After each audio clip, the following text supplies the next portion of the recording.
Guys, have you ever had the same problem as me?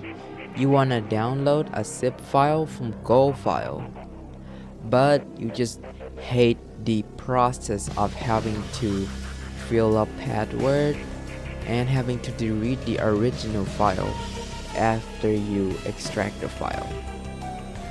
Yeah, me too. So I managed to pull a solution that would have helped the life quality by a dramatically gain. So introduce you for GoFetch.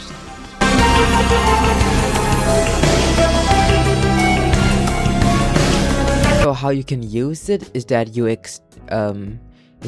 paste the GoFile link that you want to download something on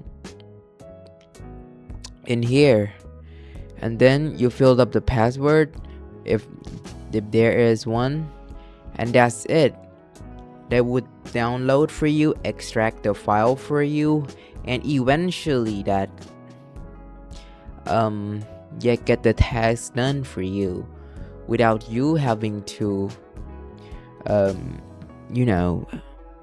do all of those process. Please go to license.coulter.com in order to buy the license. It only costs a couple of dollars, and it was one of the most worth it software you can buy right now for yourself.